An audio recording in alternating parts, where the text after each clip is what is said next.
नमस्कार, Tarun Bharat news bulletin मध्ये आपल्या सर्वांचे स्वागत. आता पाहूया ठळक घडामोडी. आजच्या ठळक बातम्या. पेठ सांगली महामार्गावर रखडलेलं रस्त्याचं काम सुरू. भोसेचा शिवकालीन वटवृक्ष नामशेष होण्याच्या मार्गावर. मिरजेतील चोरट्याकडून 3 गुन्हे उघड.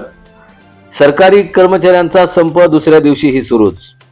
नागठाणे ओढ्यात दूषित पाण्यामुळे हजारो मासे मृत. पेठ सांगली राष्ट्रीय महामार्गाचं रखडलेलं काम अखेर सुरू. गेल्या वर्षभरापासून रखडलेलं पेठ सांगली राष्ट्रीय महामार्गाचं काम अखेर सुरू झालंय. आष्टा ते सांगली दरम्यान कसबे डिग्रज इथं सुमारे 1 किलोमीटर लांबीच्या रस्त्याच्या कामाचा शुभारंभ आज करण्यात आलाय. अनेक वर्ष हा रस्ता प्रलंबित राहिल्यानं तो अपघाताचं केंद्र बनला होता. या संदर्भात अनेक वेळा बैठका होऊनही प्रश्न मार्गी लागला नव्हता.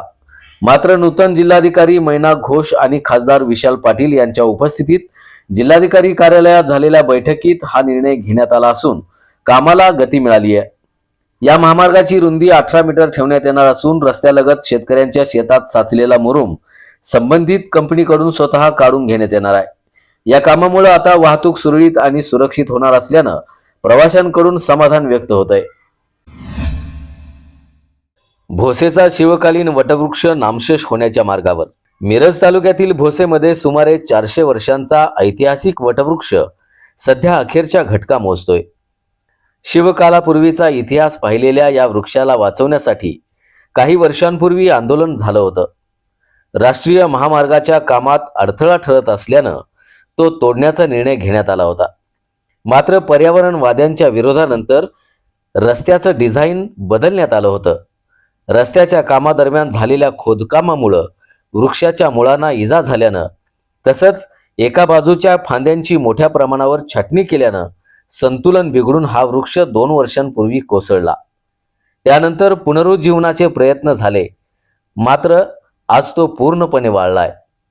कोकणातून पंढरपूरला जाणाऱ्या वारकऱ्यांसाठी हा वटवृक्ष महत्त्वाची सावली आणि विसावा होता. आता ती सावली आणि विसावाही हरवला असून वृक्ष संवर्धनाबाबत प्रशासनाच्या भूमिकेवर प्रश्नचिन्ह उभं राहिल्याशिवाय राहत नाही. मिरजेतील चोराकडून 3 गुन्हे उघडकीस. 1,14,000चा मुद्देमाल जप्त.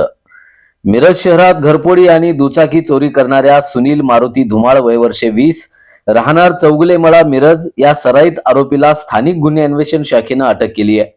त्याच्याकडून मोबाईल दुकानातील चोरी आणि 2 वाहन चोरीचे गुन्हे उघडकीस आले असून त्याच्याकडून 1,14,000चा मुद्देमाल जप्त करण्यात आलाय. कर्मचारी शिक्षकांचा बेमुदत संप सुरूच. निर्णायक तोडग्याशिवाय माघार नाही, कर्मचाऱ्यांचा इशारा.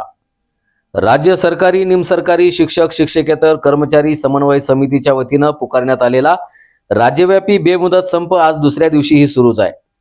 सरकारकडून ठोस निर्णय होईपर्यंत संप मागे घेणार नसल्याचा इशारा देण्यात आलाय.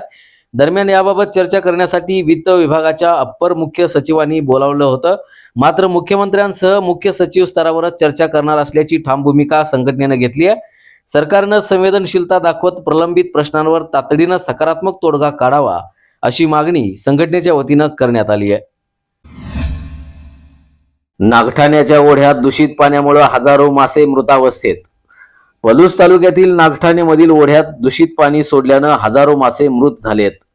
मृत माशांचा खच ओढ्यामध्ये पाहायला मिळालाय. प्रदूषण नियंत्रण मंडळाकडे याबाबत वारंवार तक्रार करूनही त्याकडे दुर्लक्ष केलं जात असल्यानं नागरिकांमधून संताप व्यक्त होतोय. याचबरोबर आजचे बातमीपत्र इथे संपले. अधिक माहिती आणि ताज्या घडामोडींसाठी पाहत रहा तरुण भारत न्यूज चॅनल. तसेच आमच्या चॅनलला लाईक, शेअर आणि सबस्क्राईब करायला विसरू नका. आणि विश्वासार्ह बातम्यांसाठी दररोज वाचा दैनिक तरुण भारत. धन्यवाद.